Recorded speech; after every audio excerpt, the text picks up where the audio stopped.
പട്ടിക്കാട്.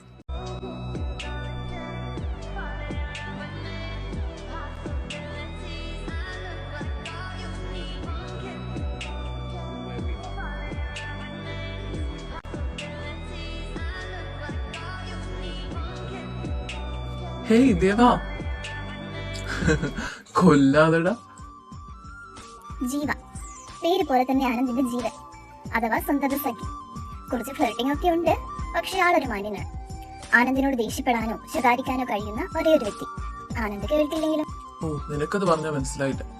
നിന്നെ ഞാൻ എത്രമാത്രം മിസ് ചെയ്തു നിനക്കറിയാവോ? ഓ ശരിക്കും? പിന്നെ പറ, ആന്റി എങ്ങനെയുണ്ട്? സുഖാണോ? മമ്മി സുഖമായിട്ടിരിക്കുന്നു. അടുത്തവണ ഞാൻ നിന്നെയും മമ്മിയുടെ അടുത്തേക്ക് കൊണ്ടുപോകും. അതവിടെ ഇരിക്കട്ടെ. എങ്ങനെയുണ്ടായിരുന്നു പാരീസ് ജീവിതം? ഓ, ഒന്നും പറയാനില്ല മോനെ. നിനക്കറിയാവോ, അതാണ് സ്വർഗം. ഇവിടെയൊക്കെ പെണ്ണുങ്ങൾക്ക് എന്തൊരു ഡിമാൻഡാ. ഷോപ്പിംഗ്, പണം, ചോക്ലേറ്റ്, ഒന്നും പോരാഞ്ഞിട്ട് എന്റെ ബൈക്കിൽ കറങ്ങണം. അതൊക്കെയാ അവിടെ.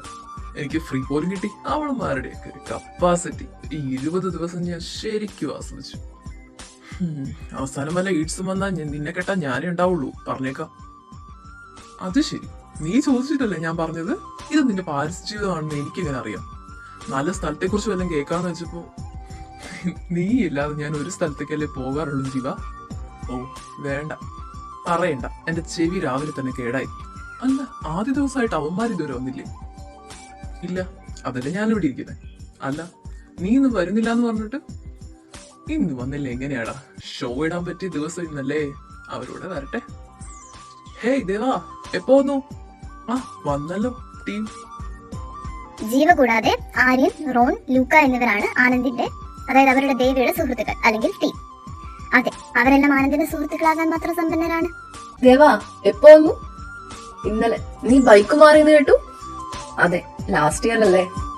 പിള്ളേരെ ആദ്യ ദിവസമായിട്ട് ഇങ്ങനെ ഇരുന്നാ മതിയോ? ജീവ ബാ, നല്ല പെൺപിള്ളേരുണ്ടോ നോക്കാം. പിന്നല്ല, നീ വരുന്നില്ലേ ദേവാ?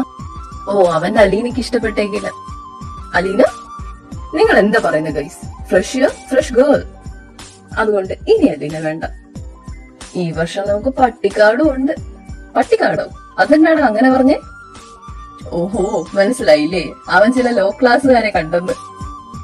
പോട്ടെ ദേവ, അവരും ജീവിക്കട്ടെ. Anyway, I don't care. അവർ ചുറ്റും കറങ്ങി ക്ലാസ്സിലേക്ക് പോയി. ഇന്റർവെല്ലിൽ റാഗിംഗ് തുടർന്നു. റോണും ആനന്ദും ഒഴികെ ബാക്കിയെല്ലാം ചെറിയ കോഴികളാണ്. അതുകൊണ്ട് പെൺപിള്ളേരാണ് അവരുടെ പ്രധാന ലക്ഷ്യം. ഇടയിൽ ചില ആൺകുട്ടികളും വന്ന് വീഴുന്നുണ്ട്. ഡാൻസ് ഒന്നും വേണ്ട മോളെ, നീ ഒരു പാട്ട് പാടും. ഇന്റർവെല്ലിൽ പുറത്തേക്ക് വന്ന മീരയും അലീനയും ഇപ്പോൾ ഒരു കൂട്ടം സീനിയേഴ്സിന്റെ മുന്നിലാണ്. ധാവണി കണ്ടു പൊക്കിയതാണെങ്കിലും പാടി കിട്ടിയത് അലീനയ്ക്ക്. അത് ബ്രോ, എനിക്ക് പാട്ട് പാടാനൊന്നും അറിയില്ല. വേണമെങ്കിൽ ഞാൻ ഇവിടെ പോലെ 2 സ്റ്റെപ്പ് വെക്കാം. വേണ്ട, നീ പാടിയാ മതി. ശരി ബ്രോ. സാരേ സാരേ സാമ്പാരേ, സാറിന്റെ വീട്ടിലെ കല്യാണം, പൂച്ച വിളമ്പും മുത്തേരി. സാരേ സാരേ സാമ്പാരേ. മതി മതി, ക്ലാസ്സിൽ പൊക്കോ. ഇനി ഒരു സീനിയർ വന്നാലും പാടരുത് കേട്ടോ. ഇവിടെ വിളിച്ചു പൊക്കോ. നന്ദി ബ്രോ.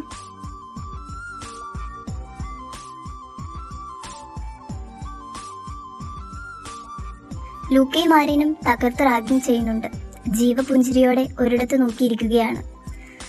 റോൺ ഫോണിലാണ്. പിന്നെ ദേവ, അവന്റെ കണ്ണുകൾ ഒരാളിൽ ഉറപ്പിച്ചിരിക്കുന്നു. ആനന്ദും ജീവയും ആരെയാണ് നോക്കുന്നതെന്ന് നോക്കാം.